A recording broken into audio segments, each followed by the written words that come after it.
Se cuentan historias de mundos inhóspitos en lo profundo del cosmos, lugares de pesadilla habitados por seres deformes y crueles que esperan con paciencia que cometamos un error para acabar con nosotros y nuestra raza. Dioses de formas y tamaños inimaginables para el ser humano, que esperan el momento adecuado para establecer el caos sobre nuestro planeta y barrernos del cosmos como los seres insignificantes que somos para ellos. He escuchado a lo largo de mi vida muchas de estas historias y ahora quiero compartirlas con vosotros para que seáis conscientes del mal que nos acecha continuamente en cualquier lugar. Son los horrores que nos amenazan y torturan desde el inmenso y desconocido cosmos, más allá de los eones. Pero la angustia y el miedo no siempre nos acechan lejos en el espacio. Nuestra naturaleza en sí misma es origen de atrocidades y espantos indeciblemente crueles y horripilantes. El amor, la venganza, la envidia, el egoísmo, la locura, sentimientos puramente humanos que nos hacen cometer actos crueles, actos desesperados, actos sangrientos, actos malvados. Conozco historias en las que el ser humano se agrede a sí mismo o a sus semejantes, guiado por estos terribles y monstruosos sentimientos, dando lugar a los horrores que nacen de nuestro interior, de la propia esencia del ser humano. También quiero compartirlas con vosotros para que seáis conscientes de lo cruel y mezquino que podemos llegar a ser. Vivimos en un mundo de horror global, en el que constantemente nos amenazan terribles y espantosas fuerzas provenientes del cosmos desconocido o la propia naturaleza del ser humano. Si os atrevéis a escuchar las historias que os contaré, al menos sabréis a qué enfrentaros o cómo hacerlo. Veo que estáis dispuestos y eso me alegra mucho, porque no hay bien más preciado en este mundo que el conocimiento. Ha llegado el momento que tanto deseamos. La oscuridad absoluta nos rodea. El silencio, un escalofrío de origen desconocido, os recorre la espalda sin saber por qué. En este preciso momento se acercan. Son ellas.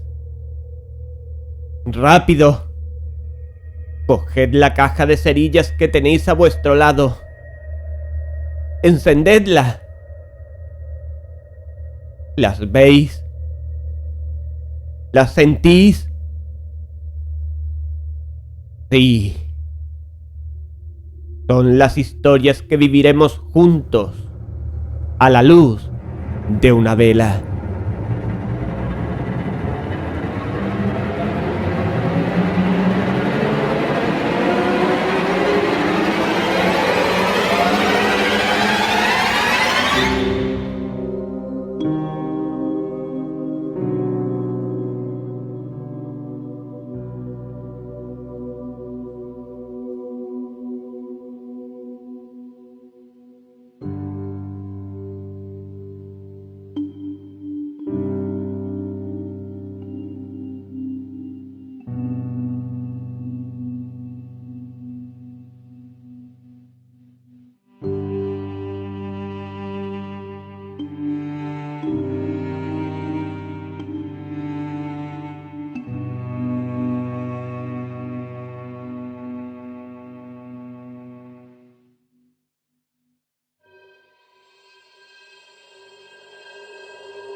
El distrito escolar número 7 lindaba con una región salvaje situada al oeste de Arkham.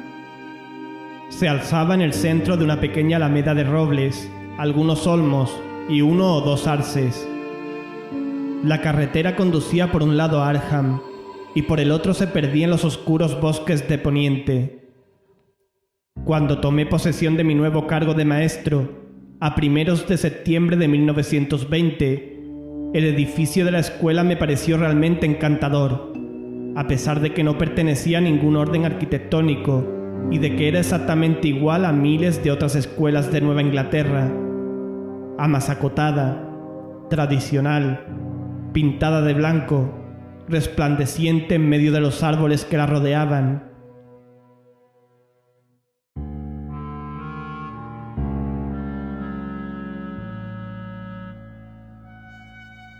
Era ya por entonces un edificio viejo. Sin duda estará ahora abandonado o derruido. Actualmente el distrito escolar dispone de muchos más fondos, pero en aquel tiempo sus subvenciones eran un tanto miserables y escatimaba todo cuanto podía. Cuando entré yo a enseñar, todavía se usaban como libros de texto ediciones publicadas antes de empezar este siglo. A mi cargo tenía hasta 27 alumnos, entre ellos varios Allen y Wateley, y Perkins, Dunlop, Abbott, Talbot, y también un tal Andrew Potter.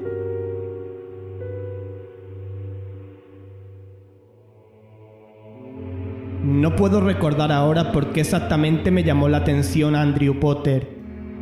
Era un muchacho grandullón para su edad, de cara muy morena, mirada fija y profunda, y un cabello negro, espeso, desgreñado. Sus ojos me miraban con una persistencia que al principio me dejaba perplejo, pero que finalmente me hizo sentirme extrañamente incómodo.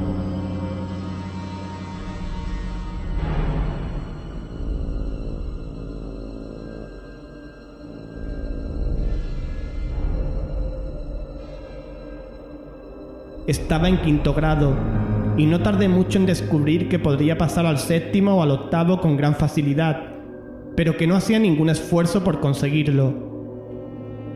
Daba la impresión de que se limitaba a tolerar a sus compañeros, los cuales por su parte le respetaban, no por afecto, sino más bien por miedo.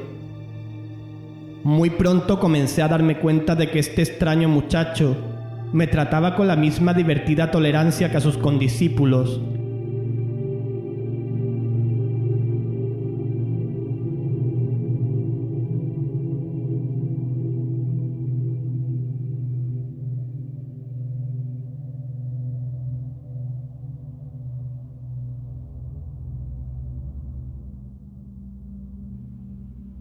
Tal vez fuese su forma de mirar, lo que inevitablemente me llevó a vigilarle con disimulo, en la medida que lo permitía el desarrollo de la clase. Así fue como llegué a advertir un hecho vagamente inquietante.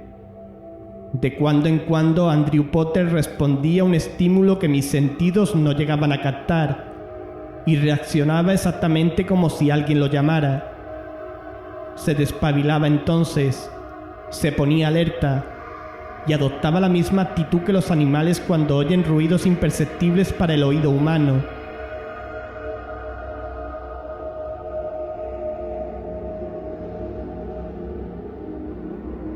Cada vez más intrigado, aproveché la primera ocasión para preguntar sobre él. Uno de los chicos de octavo grado, Wilbur Dunlop, solía quedarse después de terminar la clase y ayudar a la limpieza del aula.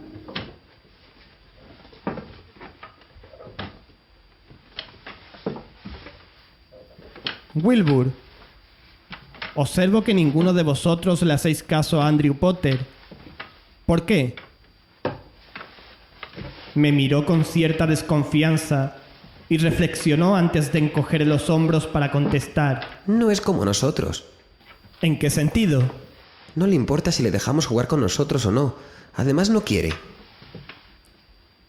Parecía contestar de mala gana, pero a fuerza de preguntas conseguí sacarle alguna información.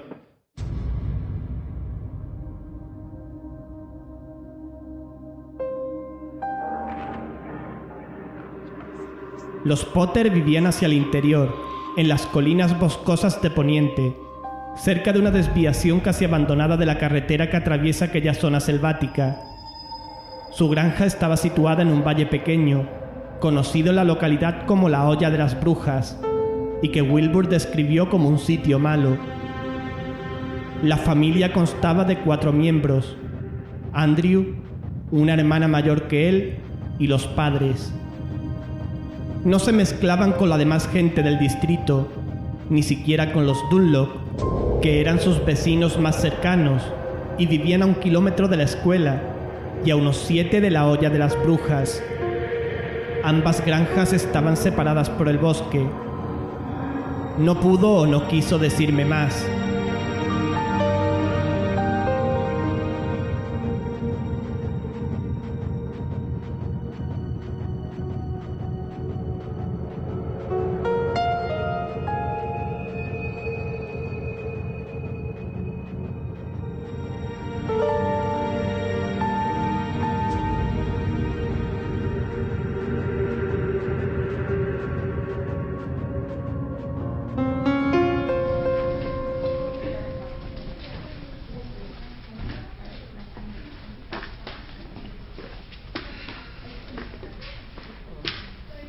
Cosa de una semana después, pedí a Andrew Potter que se quedara al terminar la clase. No puso ninguna objeción, como si mi petición fuera la cosa más natural. Tan pronto como los demás niños se hubieron marchado, se acercó a mi mesa y esperó de pie, con sus negros ojos expectantes, fijos en mí, y una sombra de sonrisa en sus labios llenos. He estado examinando tus calificaciones, Andrew, y me parece que con un pequeño esfuerzo podrías pasar al 6º grado, quizá incluso al 7º. ¿No te gustaría hacer ese esfuerzo? Se encogió de hombros. ¿Qué piensas hacer cuando dejes la escuela? Encogió los hombros otra vez. ¿Vas a ir al Instituto de Enseñanza Media de Arkham?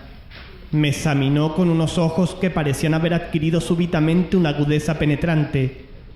Había desaparecido su letargo. Señor Williams, estoy aquí porque hay una ley que dice que tengo que estar aquí. Ninguna ley dice que tengo que ir al instituto. ¿Pero no te interesaría? No importa lo que me interesa. Lo que cuenta es lo que mi gente quiere. Bien, hablaré con ellos. Vamos, te llevaré a casa. Por un instante apareció en su expresión una sombra de alarma, pero unos segundos después se disipó, dando paso a ese aspecto de letargo vigilante tan característico en él. Se volvió a encoger de hombros y permaneció de pie, esperando, mientras guardaba yo mis libros y papeles en la cartera que habitualmente llevaba conmigo.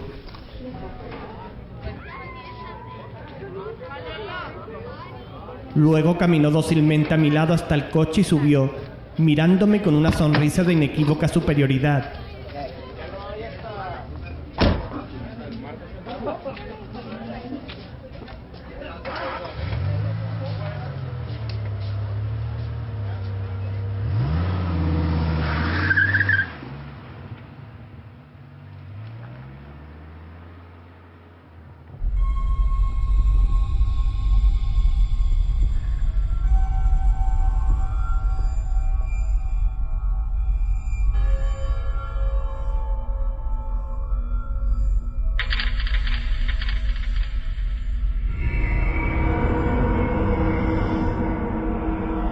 Nos internamos en el bosque. Íbamos en silencio al entrar en la región de las colinas. Los árboles se ceñían a la carretera, y cuanto más nos adentrábamos, más sombrío se volvía el bosque, tanto quizá porque estábamos a últimos de octubre, como por la espesura cada vez mayor de la arboleda.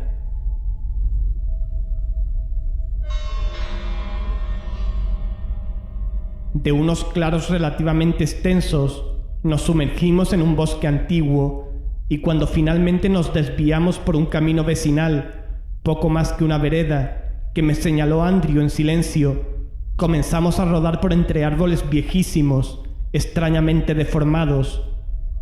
Tenía que conducir con precaución. El camino era tan poco transitado que la maleza lo invadía por ambos lados. Y cosa extraña, a pesar de mis estudios de botánica, Aquellas plantas me resultaban desconocidas, aunque me pareció observar que había algunas sacífragas que presentaban una curiosa mutación. De pronto, inesperadamente, desembocamos en el cercado de la casa de los Potter.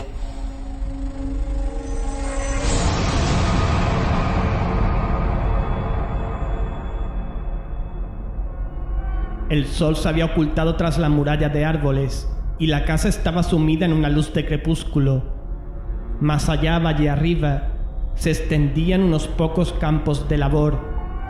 En uno había maíz, en otro rastrojo, en otro calabazas. La casa propiamente dicha era horrible. Estaba casi en ruinas y tenía un piso alto que ocupaba la mitad de la planta, un tejado abuhardillado y postigos en las ventanas. Sus dependencias frías y desmanteladas parecían no haber sido usadas jamás. La granja entera parecía abandonada. Las únicas señales de vida consistían en unas cuantas gallinas que escarbaban la tierra detrás de la casa. Si no hubiera sido porque el camino que habíamos tomado terminaba aquí, habría puesto en duda que esta fuera la casa de los Potter.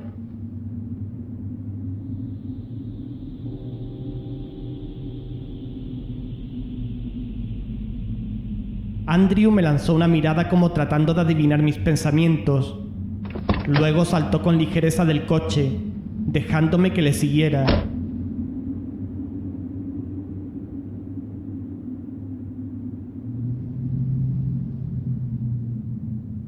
Entró en la casa delante de mí. Oí que me anunciaba. Aquí está el señor Williams, el maestro. No hubo respuesta. Luego de repente me hallé en la habitación, iluminada tan solo por una antigua lámpara de petróleo, donde se hallaban los otros 3 Potter.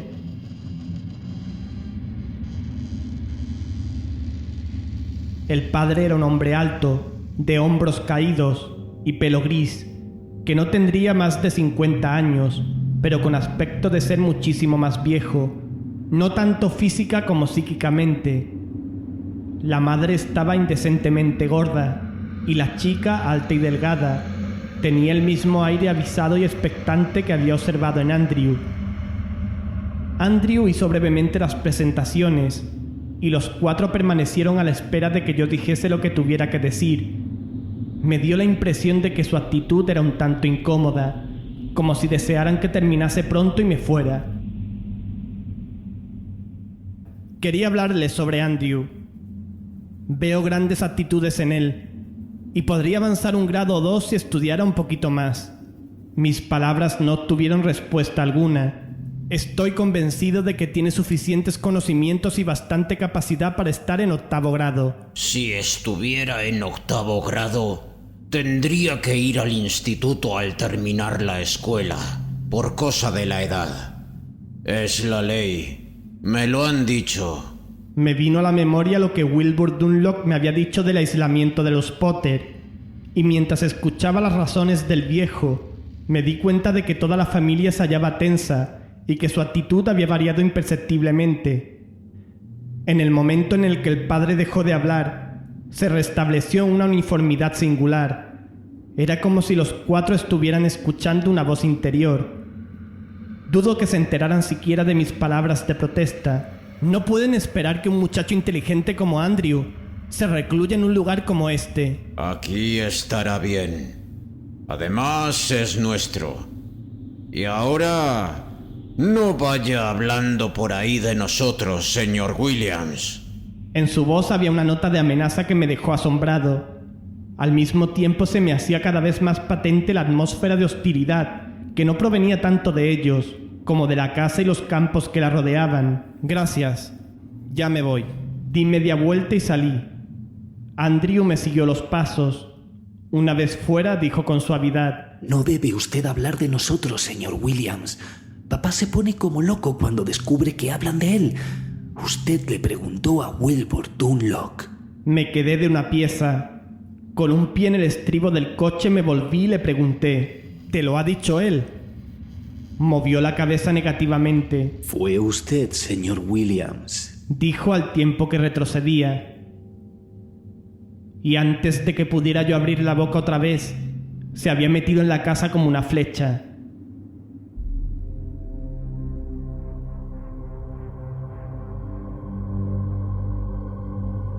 Por un instante permanecí indeciso, pero no tardé en reaccionar. Súbitamente en el crepúsculo la casa adquirió un aspecto amenazador y todos los árboles del contorno parecieron estar esperando el momento de doblarse hacia mí. En verdad percibí un susurro, como el rumor de una brisa en todo el bosque, aunque no soplaba aire de ninguna clase, y me vino de la casa una oleada de malevolencia que me hirió como una bofetada. Me metí en el coche y me alejé, sintiendo aún en la nuca aquella impresión de malignidad como el aliento ardiente de un salvaje perseguidor. Llegué a mi apartamento de Arkham en un estado de gran agitación. Allí, meditando lo que había pasado, decidí que había sufrido una influencia psíquica sumamente perturbadora. No cabía otra explicación. Tenía el convencimiento de que me había arrojado ciegamente a unas aguas mucho más profundas de lo que creía, y lo auténticamente inesperado de esta vivencia angustiosa me la hacía más estremecedora. No pude comer preguntándome qué pasaba en la olla de las brujas, que mantenía a la familia tan sólidamente unida, que la ataba a aquel paraje y que sofocaba en un muchacho prometedor como Andrew Potter incluso el más fugaz deseo de abandonar aquel valle sombrío y salir a un mundo más luminoso y alegre. Durante la mayor parte de la noche estuve dando vueltas sin poderme dormir, lleno de temores innominados e inexplicables, y cuando por último me dormí, mi sueño se vio invadido de pesadillas espantosas, en las que se me representaban unos seres infinitamente ajenos a toda humana fantasía, y tenían lugar hechos horrendos. Cuando me desperté a la mañana siguiente, experimenté la sensación de haber rozado un mundo totalmente extraño al de los hombres.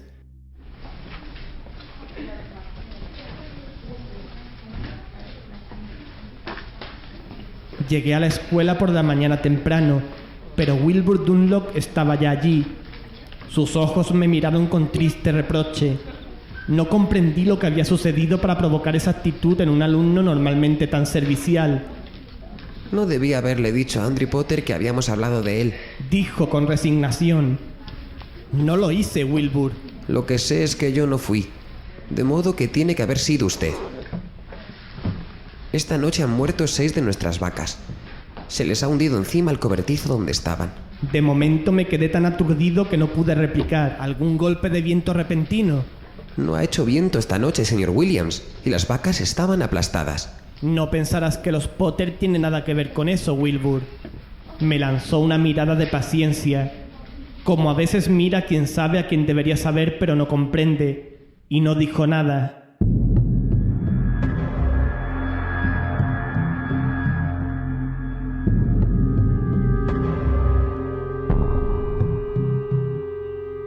Esta noticia me pareció aún más alarmante que la experiencia de la tarde anterior. Por lo menos Wilbur estaba convencido de que había una relación entre nuestra conversación sobre la familia Potter y la pérdida de la media docena de vacas. Y estaba tan hondamente convencido de ello que de antemano se veía que nada en el mundo podría disuadirle.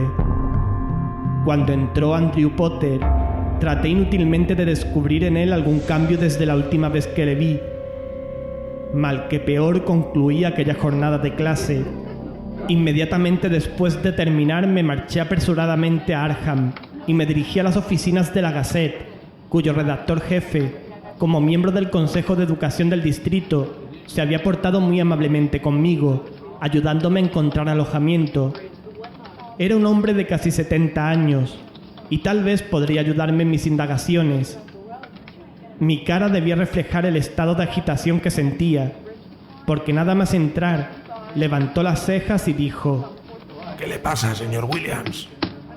Traté de disimular, toda vez que nada en concreto podía exponer, y visto a la fría luz del día, lo que tenía que contar parecía locura a cualquier persona sensata. Dije solamente: me gustaría saber algo sobre la familia de los Potter, la que vive en la olla de las brujas, al oeste de la escuela. Me lanzó una mirada enigmática. ¿No ha oído nunca hablar del viejo hechicero Potter? Preguntó y antes de que pudiera contestar prosiguió. naturalmente. Usted es del Battleboro. Difícilmente podría esperarse que los de Vermont se enteraran de lo que ocurre en una apartada región de Massachusetts. Pues verá, el viejo vivía antes allí, él solo. Era ya bastante viejo cuando yo lo vi por primera vez. Y estos Potter de ahora eran unos familiares lejanos que vivían entonces en el Alto Michigan. Heredaron la propiedad y vinieron a establecerse ahí cuando murió el hechicero Potter. ¿Pero qué sabe usted de ellos? Nada, lo que todo el mundo. Cuando vinieron eran gente muy afable, que ahora no hablan con nadie, que no salen casi nunca, y muchas habladurías sobre animales que se extravían y cosas así. La gente lo relaciona lo uno con lo otro. De esta forma siguió la conversación, en el curso de la cual lo sometí a un verdadero interrogatorio, y así fue como escuché una mezcla desconcertante de leyendas, alusiones, relatos contados a medias y sucesos totalmente incomprensibles para mí.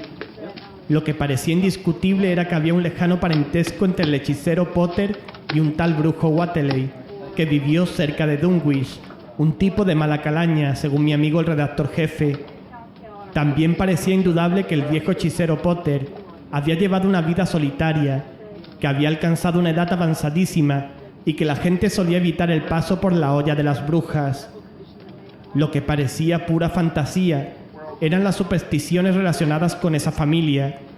Se decía que el hechicero Potter había invocado algo que bajó del cielo y vivió con él, o en él hasta su muerte, y que un viajero extraviado, hallado en estado agónico en la carretera general, había dicho en sus últimas ansias algo así como que una cosa con tentáculos, un ser pegajoso, de gelatina, con ventosas en los tentáculos, salió del bosque y le atacó. Mi amigo me contó varias historias más por el estilo. Cuando terminó me escribió una nota para el bibliotecario de la Universidad del Miskatonic, en Arkham, y me la tendió. Dígale que le facilite ese libro. Quizá le sirva de algo. Encogió los hombros. O tal vez no. La gente joven de hoy no se preocupa por nada.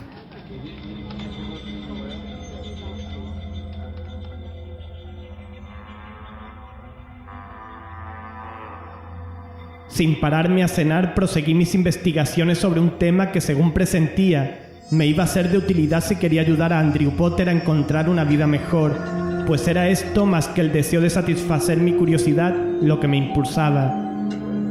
Me fui a Arkham, y una vez en la biblioteca de la Universidad del Miskatonic, busqué al bibliotecario y le di la nota de mi amigo. El anciano me miró con suspicacia y dijo: «Espere aquí, señor Williams». Y se fue con un manojo de llaves. Deduje pues que el libro aquel estaba guardado bajo llave. Esperé un tiempo que se me antojó interminable. Comencé a sentir hambre y empezó a parecerme poco decorosa mi precipitación. Pero no obstante intuí que no había tiempo que perder, aunque no sabía exactamente qué catástrofe me proponía impedir. Finalmente subió el bibliotecario, portador de un volumen antiguo, y me lo colocó en una mesa al alcance de su vista. El título del libro estaba en latín, Necronomicon, aunque su autor era evidentemente árabe, Abdul al-Harret, y su texto estaba escrito en un inglés arcaico. Comencé a leer con un interés que pronto se convirtió en total turbación. El libro se refería a antiguas y extrañas razas invasoras de la tierra, como Cthulhu y Hastur, Chub-Niguraz y Azathoth, Dagon e Itaqua, Wendigo y Kutka. Todo ello se relacionaba con una especie de plan para dominar la tierra. Al servicio de estos seres estaban ciertos pueblos extraños de nuestro planeta, los Cho-Cho, los Profundos y otros. Era un libro repleto de ciencia cabalística y de hechizos. En él se relataba una gran batalla interplanetaria entre los dioses arquetípicos y los primordiales, y cómo habían sobrevivido cultos y adeptos en lugares remotos y aislados de nuestro planeta, así como en otros planetas hermanos.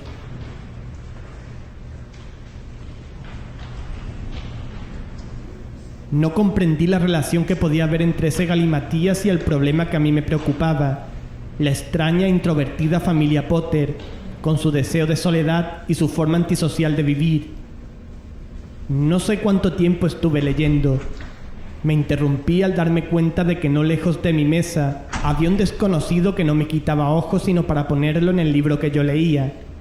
Cuando se vio descubierto, se me acercó y me dirigió la palabra. Perdóneme, pero ¿qué interés puede tener ese libro para un maestro nacional? Eso me pregunto yo. Se presentó como el profesor Martin Kane. Puedo afirmar que me sé el libro este prácticamente de memoria. Es un fárrago de supersticiones. ¿Usted cree? Completamente. Entonces ha perdido usted la facultad de asombrarse. Dígame, señor Williams, ¿por qué motivo ha pedido ese libro? Me quedé dudando, pero el profesor Kane me inspiraba confianza. Salgamos a dar una vuelta, si no le importa. Accedió con mucho gusto. Devolví el libro a la biblioteca y me reuní con mi reciente amigo.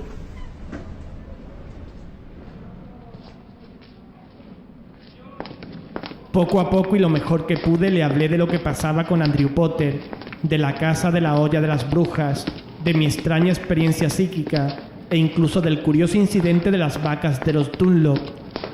Escuchó hasta el final sin interrumpirme, lleno de interés.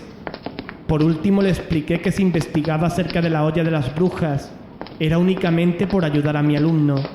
Si hubiese usted indagado un poco, estaría al corriente de los extraños acontecimientos que han tenido lugar en Dunwich y en Innsmouth, así como en Arkham y en la olla de las brujas. Dijo Kane cuando hube terminado. Mire usted en torno suyo, esas casas antiguas, sus ventanas cerradas hasta los postigos. Cuántas cosas extrañas han sucedido en esas buhardillas, pero nunca sabremos nada con certeza.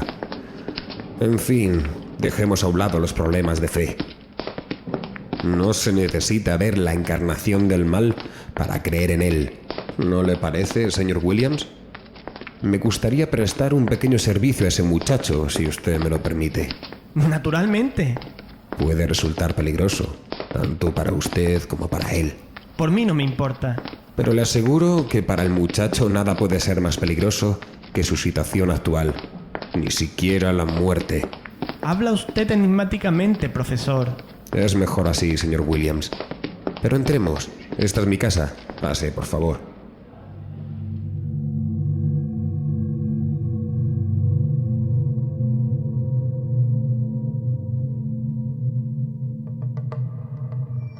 Entramos en una de aquellas casas antiguas de las que había hablado el profesor Kane. Las habitaciones estaban llenas de libros y antigüedades de todas clases. Me dio la impresión de que penetraba en un rancio pasado. Mi anfitrión me condujo hasta su cuarto de estar. Despejó una silla de libros y me rogó que esperara mientras subía al segundo piso. No estuvo mucho tiempo ausente. Ni siquiera me dio tiempo a asimilar la curiosa atmósfera de la habitación. Cuando volvió traía consigo unas piedras toscamente talladas, en forma de estrellas de 5 puntas. Me puso 5 de ellas en las manos. Mañana, después de clase, si asiste el joven Potter, arrégleselas usted para que tome una de ellas y fíjese bien en su reacción. 2 requisitos más. Debe usted llevar una encima en todo momento. Y segundo, debe apartar de su mente todo pensamiento sobre estas piedras y sobre sus propósitos. Estos individuos son telépatas, poseen el don de leer los pensamientos. Sobresaltado recordé el reproche que me hizo Andrew, de haber hablado de su familia con Wilbur Dunlop. ¿No debo saber para qué son estas piedras? Siempre que sea capaz de poner entre paréntesis sus propias dudas. Contestó con una melancólica sonrisa. Estas piedras son algunas de las muchas que ostentan el sello de Erlie, que impide a los primordiales huir de sus prisiones. Son los sellos de los dioses arquetípicos. Profesor Kane, la edad de las supersticiones ha pasado. Señor Williams, el prodigio de la vida y sus misterios no pasan jamás. Si la piedra no significa nada, no tiene ningún poder. Si no tiene ningún poder, no podrá afectar al joven Potter y tampoco lo protegerá a usted. ¿De qué? Del poder que se oculta tras esa aura maligna que usted percibió en la olla de las brujas. ¿O también era superstición? No necesita contestar. Conozco su respuesta. Si sucede algo cuando usted ponga la piedra sobre el muchacho, ya no podrá él volver a su casa. Entonces deberá usted traérmelo aquí. ¿Trato hecho? Trato hecho.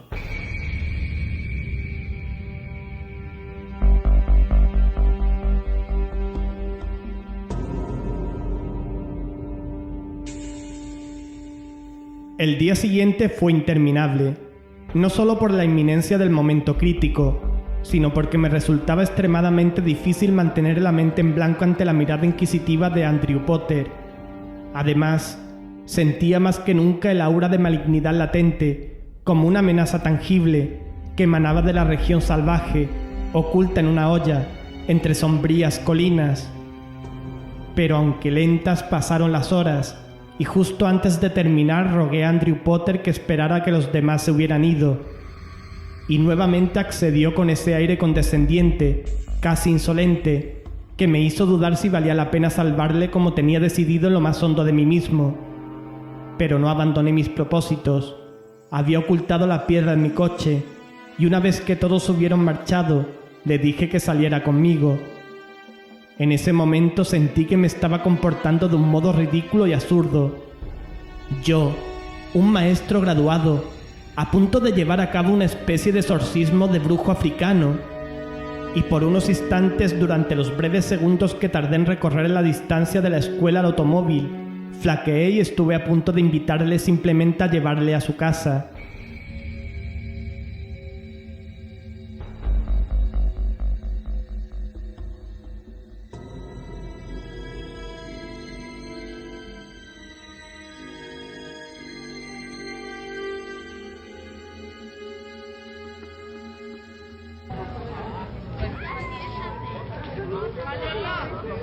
Pero no, llegué al coche seguido de Andrew, me senté al volante, cogí una piedra y la metí en mi bolsillo, cogí otra, me volví como un rayo y la apreté contra la frente de Andrew. Yo no sabía lo que iba a suceder, pero desde luego nunca habría imaginado lo que realmente sucedió. Al contacto con la piedra asomó a los ojos de Andrew Potter una expresión de extremado horror. Inmediatamente siguió una expresión de angustia punzante y un grito de espanto brotó de sus labios. Extendió los brazos, sus libros se desparramaron, giró en redondo, se estremeció echando espumarajos por la boca y habría caído de no haberle cogido yo para depositarlo en el suelo. Entonces me di cuenta del frío y furioso viento que se arremolinaba en derredor nuestro y se alejaba doblando la hierba y las flores, azotando el linde del bosque y deshojando los árboles que encontraba en su camino.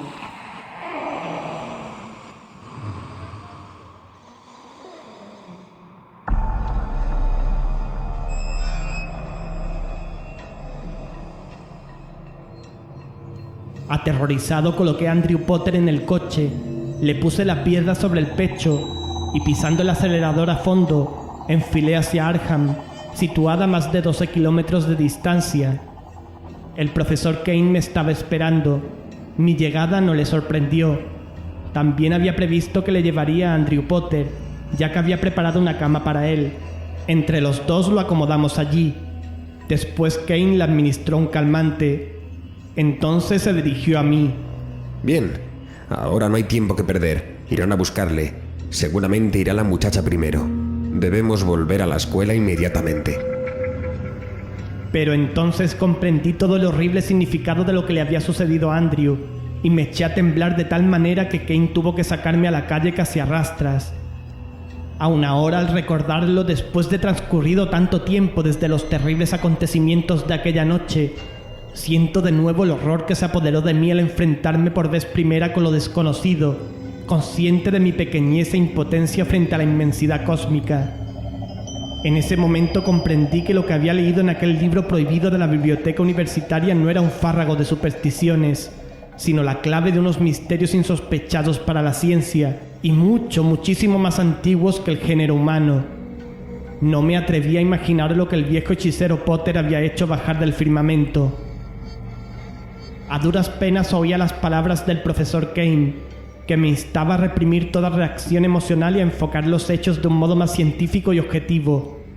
Al fin y al cabo había logrado lo que me proponía. Andrew Potter estaba salvado. Pero para asegurar el triunfo había que librarle de los otros, que indudablemente le buscarían y acabarían por encontrarlo. Yo pensaba solamente en el horror que aguardaba estos 4 seres desdichados cuando llegaron de Michigan para tomar posesión de la solitaria granja de la Olla de las Brujas.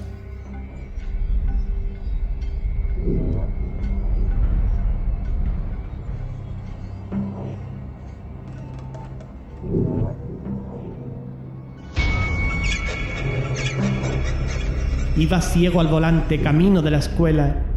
Una vez allí, a petición del profesor Kane, encendí las luces y dejé la puerta abierta a la noche cálida. Me senté detrás de mi mesa y él se ocultó fuera del edificio, en espera de que llegaran. Tenía que esforzarme por mantener mi mente en blanco y resistir en la prueba que me aguardaba. La muchacha surgió del filo de la oscuridad.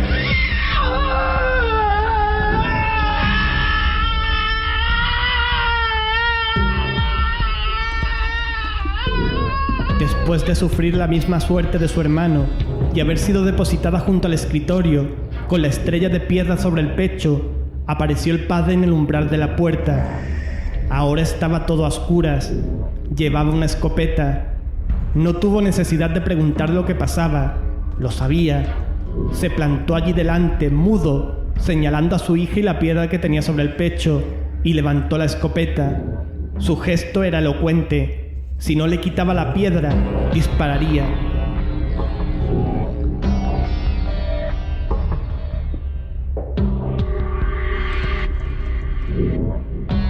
Evidentemente esta era la contingencia que había previsto el profesor, porque se abalanzó sobre Potter por detrás y lo tocó con la piedra.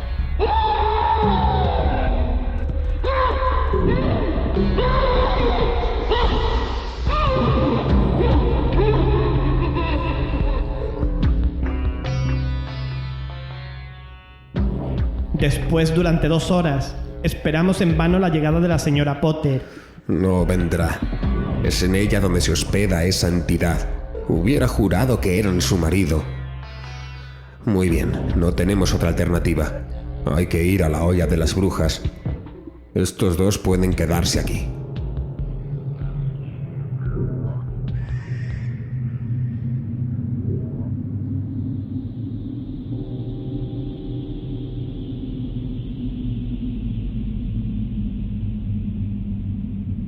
Volábamos a todo gas en medio de la oscuridad, sin preocuparnos por el ruido, ya que el profesor decía que la cosa que habitaba en la olla de las brujas sabía que nos acercábamos, pero que no podía hacernos nada, porque íbamos protegidos por el talismán. Atravesamos la densa espesura y tomamos el camino estrecho.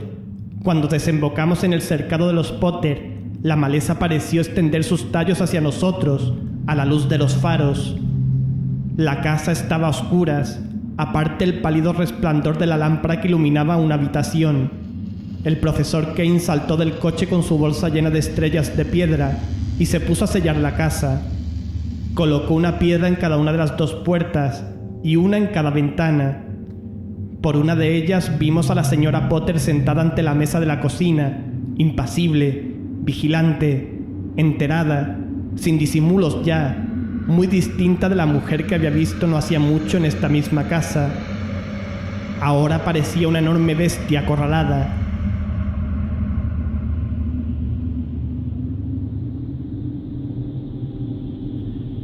Al terminar su operación, mi compañero volvió a la parte delantera de la casa y, apilando unos montones de brosa contra la puerta sin atender a mis protestas, pegó fuego al edificio. Luego volvió a la ventana para vigilar a la mujer y me explicó que solo el fuego podía destruir esa fuerza elemental, pero que esperaba salvar todavía a la señora Potter. Quizás sería mejor que no mirara, señor Williams.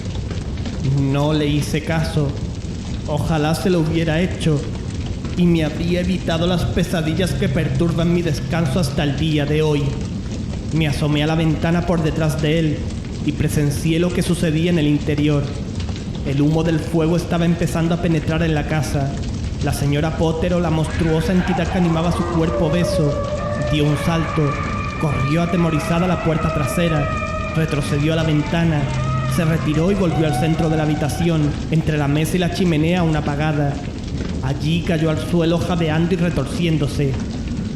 La habitación se fue llenando poco a poco de un humo que empañaba la amarillenta luz de la lámpara, impidiendo ver con claridad, pero no ocultó por completo la escena de aquella terrible lucha que se desarrollaba en el suelo. La señora Potter se debatía como en las convulsiones de la agonía, y lentamente comenzó a tomar consistencia una forma brumosa, transparente, apenas visible en el aire cargado de humo. Era una masa amorfa, increíble, palpitante y temblona como gelatina, cubierta de tentáculos. Aun a través del cristal de la ventana sentí su inteligencia inexorable, su frialdad incluso física. Aquella cosa se elevaba como una nube del cuerpo ya inmóvil de la señora Potter. Luego se inclinó hacia la chimenea y se escurrió por allí como un vapor. ¡La chimenea!, gritó el profesor Kane y cayó al suelo. En la noche apacible, saliendo de la chimenea comenzaba a desparramarse una negrura, como un humo, que no tardó en concentrarse nuevamente. Y de pronto la inmensa sombra negra salió disparada hacia arriba, hacia las estrellas, en dirección a las Híadas, de donde el viejo hechicero Potter la había llamado para que habitara en él.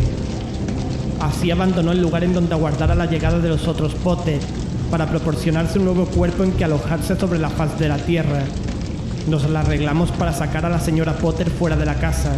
Se encontraba muy débil, pero viva.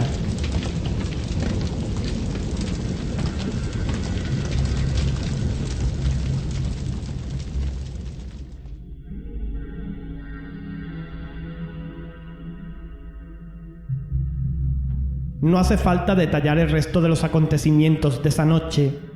Baste saber que el profesor esperó a que el fuego hubiera consumido la casa y recogió luego su colección de piedras estrelladas. La familia Potter, una vez liberada de aquella maldición de la olla de las brujas, decidió partir y no volver jamás por aquel valle espectral. En cuanto a Andrew, antes de despertar, habló en sueños de los grandes vientos que azotan y despedazan y de un lugar junto al lago de Halley, donde viven venturosos para siempre. Nunca he tenido valor para preguntarme qué era lo que el viejo hechicero Potter había llamado de las estrellas, pero sé que implica unos secretos que es preferible no desentrañar, y de cuya existencia jamás me habría enterado, de no haberme tocado el distrito escolar número 7, y de no haber tenido entre mis alumnos al extraño muchacho que era Andrew Potter.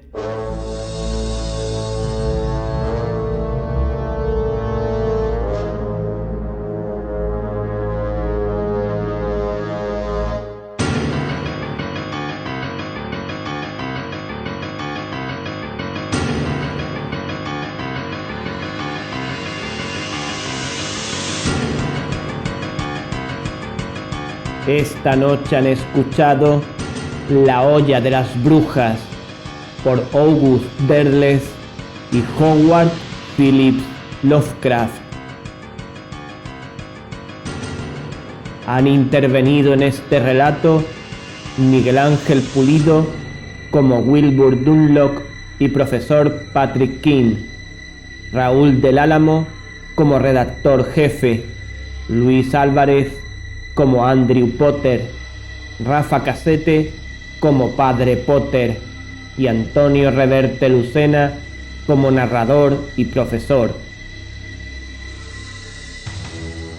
Montaje y masterización, Antonio Reverte Lucena.